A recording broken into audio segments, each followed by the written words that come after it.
This channel does not promote any violent, harmful, or illegal activities. All content provided by this channel is meant for an educational purpose only.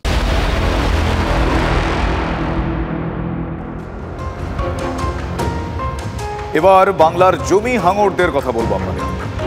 সবুজ সম্পদ ধ্বংস করে কংক্রিটের দেদার নির্মাণ চলছে। উত্তরবঙ্গের গজলডোবাকে ঘিরে গড়ে উঠেছে এমনই গুরুতর অভিযোগ। গজলডোবায় হাতির করিডর এবং পক্ষীনিবাস লাগোয়া জমিতে তৈরি হয়েছে রিসোর্ট, তৈরি হয়েছে রেস্তোরাঁ। বাস্তুতন্ত্রের কোনো রকম তোয়াক্কা না করে এমন নির্মাণ নিয়ে পরিবেশপ্রেমীরা প্রশ্ন তুলেছেন এবং এক্ষেত্রে নাম জড়িয়েছে একের পর এক রাজনৈতিক নেতার। হ্যাঁ, সবিস্তারে এই গোটা বিষয়টার এবং সব স্তরে কবে অ্যাকশন হবে এই উত্তর আমরা খুঁজব। কথায় বলে মরা হাতি লাখ টাকা। বহুল প্রচলিত এই প্রবাদ বাক্য একটু অদল বদল করে কেউ কেউ কটাক্ষ করে বলছেন, মরা হাতি তো নয়, তৃণমূল জমানায় হাতির করিডর লাগোয়া জমি বেহাত হচ্ছে লাখ লাখ টাকায়। বিপন্ন বাস্তুতন্ত্র। শিলিগুড়ির অদূরে প্রাকৃতিক সম্পদে ভরপুর গজলডোবার এখনকার চেহারাটা দেখলেই তা স্পষ্ট হয়ে যায়। গোটা গজলডোবা জুড়ে রয়েছে হাতিদের করিডর, রয়েছে পক্ষী নিবাস। স্বয়ং মুখ্যমন্ত্রী তার নাম দিয়েছিলেন পাখি বিতান। এই যত্রতত্র বেআইনি নির্মাণে বাধাপ্রাপ্ত হচ্ছে হাতি চলাচলের পথ। গোটা এলাকায় বিপন্ন পক্ষীকুল। সব মিলিয়ে মানুষের সঙ্গে কিন্তু প্রতিনিয়ত সংঘাত বাড়ছে বন্যপ্রাণের সৌজন্যে। গোটা এলাকা জুড়ে যত্রতত্র বেআইনি নির্মাণ। হাতির চলাচলের পথ বা করিডোর হিসেবে এই জায়গাগুলো চিহ্নিত ছিল।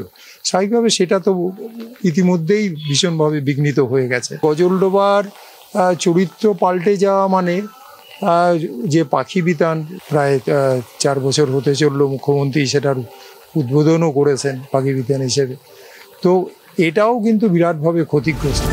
গজলডোবার একটা অংশ জুড়ে রয়েছে হাতি চলাচলের করিডর, পরিযায়ী পাখিদের বিচরণ ভূমি। এখানেই মুখ্যমন্ত্রী নামাঙ্কিত পাখি বিতান পক্ষীনিবাস। কিন্তু এই এলাকাতেই জমি হাঙরদের দাপটের অভিযোগ। নিয়ম ভেঙে জঙ্গলের জমিতেই গজিয়ে উঠেছে একের পর এক রিসর্ট আর রেস্তোরাঁ। বাম আমলেই শুরু হয়েছিল জমির কারবার, কিন্তু তখন পর্যটন মানচিত্রে জায়গা পায়নি গজলডোবা। তৃণমূল জমানায় পর্যটন কেন্দ্র শুরু হতেই জমির কারবারিরা ভিড় বাড়ান গজলডোবায়। সে সময় পরপর দুবার ডাবগ্রাম ফুলবাড়ি থেকে নির্বাচিত হয়ে জেলার মন্ত্রী হন গৌতম দেব। এলাকায় যত্রতত্র গড়ে ওঠে ফুর্তির রিসর্ট। দীঘার এখানে শঙ্করপুরে এরকমই কিন্তু প্রচুর বেআইনি হোটেল, বেআইনি রিসোর্ট হয়েছে সমুদ্রের পাড়ে। তো গজলডোবা তো সেরকম হয়ে যাচ্ছে এবং সেটার সাথে পুরোপুরি শাসক দলের অনেক নেতারা তার সঙ্গে যুক্ত আছে। কাগজে প্রতিদিন দেখছি, সবাই আমরা জানি, এবং প্রচুর তারা পয়সাও রোজগার করছে। প্রথমে দেখাতো যে আমি একটা মাছের ভেরি করলাম, তারপরে কেউ কেউ দেখাতো একটা খামার বাড়ি করলাম, কিন্তু এগুলো কিচ্ছু না। এগুলো সম্পূর্ণভাবে কমার্শিয়াল, বাণিজ্যিকভাবে ব্যবহার করার জন্যে এক একটা করে প্রজেক্ট এরা হাতে নিচ্ছে। গজলডোবা না, আমি কোনো কথা যেটা বলা হচ্ছে যে আপনি যখন জেলায় মন্ত্রী ছিলেন ওই সময় একদল যারা অভিযুক্ত রমরমাটা ওই সময় এটা মানে এটা আমি তোমাদের কাছে আমি কিছুই বলবো না। রাস্তা ওখানে ব্রিজ হয়েছে দুটো, সেই ব্রিজ তৈরি হয়েছে, প্রজেক্ট এরিয়ার ভিতরে কোনো প্রবলেম ছিল না। বাকি প্রচুর জমি ল্যান্ড ডিপার্টমেন্টের ওগুলো ওয়েস্টের ল্যান্ড, তার সাথে এই যে উচ্ছেদ নিয়ে একটা দুর্নীতির অভিযোগ উঠছে, এলাকাবাসীরাও একটা চিন্তায় আছে যে তারা উচ্ছেদ হবে। এগুলো নিয়ে আমি কিছু বলবো না। এটা নিয়ে গভর্নমেন্ট ওয়েস্ট বেঙ্গল দেখছে, ভূমি রক্ষা করছে। তৃণমূল নেতাদের একাংশ যে জমি দখলের মতন অনৈতিক কাজে জড়িয়ে পড়ছেন, সম্প্রতি মুখ্যমন্ত্রীর বক্তব্যেই তা উঠে আসে। ওখানে একটা ল্যান্ড মাফিয়া গ্রুপ তৈরি হয়েছে, তারা গভর্নমেন্টের সব জমি কাওয়াখালী থেকে শুরু করে বিক্রি করে দিচ্ছে। এটা নিয়ে আমি অলরেডি তদন্তের নির্দেশ দিয়েছি। এক্ষেত্রে পুলিশও লোকাল ইনভলভ আছে, ল্যান্ড ডিপার্টমেন্টও ইনভলভ আছে। ডাবগ্রাম ফুলবাড়ি গৌতম দেব, তুমি এসছো, you cannot deny your responsibility also. ওই গ্রুপটাকে আমি ছাড়বো না। মনোজ তদন্ত এগোচ্ছে, যে করেছে অ্যারেস্ট করে নেবে। আমি কোনো কাউকে ক্ষমা করব না, আর সব জমিও রেস্টোর করবে। এ নয় যে পাকা বাড়ি করে দিল বলে তাকে ছেড়ে দিতে হবে। নো, একটা কাককে মেরে না ঝুলিয়ে রাখতে হয়, যাতে অন্য কাক বুঝতে পারে একটা কাক মারা গেছে। রাজ্যের প্রশাসনিক প্রধানের বার্তার পরই গজলডোবা দখলমুক্ত করতে পদক্ষেপ শুরু হয়েছে।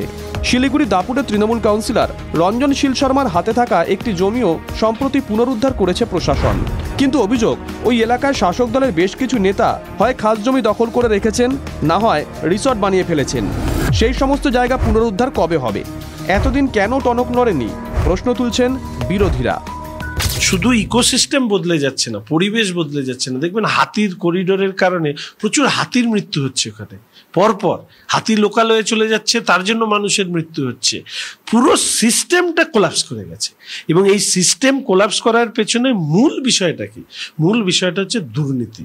অর্থাৎ যেমন ভাবে মানে বিক্রি করার মতন কিছু না থাকলে পরিবেশকে বিক্রি করে দাও। পর্যটকদের যাতে অসুবিধা না হয়, বিভিন্ন পশু পাখিদের যেমন হাতি বা বিভিন্ন জীবজন্তু তাদেরও যাতে কোনো রকম অসুবিধা না হয়, তার জন্য আপনারা নিশ্চয়ই দেখেছেন কয়েকদিন আগে একটা হাতি মেরে ফেলছে, বাচ্চা হাতি, নিশ্চয়ই দেখেছেন হয়তো, চলাফেরার জায়গা পাচ্ছে। এটা হচ্ছে টোটালি সেটা মুখ্যমন্ত্রীর নজরে আছে, মুখ্যমন্ত্রী নিশ্চয়ই নির্দেশ দেবে, সেই নির্দেশ দেখে নিশ্চয়ই সেটা পালন হবে। গজলডোবায় তিস্তাপাড়ের বৃত্তান্তে সাহিত্যের রোমান্টিসিজম নেই, আছে বেআইনি দখলদারদের দাপট আর শাসক নেতাদের একাংশে রক্তচক্ষু। কিন্তু এই কালো কারবারের শেষ কোথায়? মুখ্যমন্ত্রীর বার্তার পরে প্রশাসন নড়েচড়ে বসেছে ঠিকই, কিন্তু কয়েক মাস পর তা বন্ধ হয়ে যাবে না তো? কড়া নজরদারি চলবে তো? আর জঙ্গলের জমি দখল হবে না তো? প্রশ্নগুলো উঠছেই। প্রসেনজিৎ চৌধুরী ও নীলেশ্বর সান্যালের রিপোর্ট, TV9 বাংলা।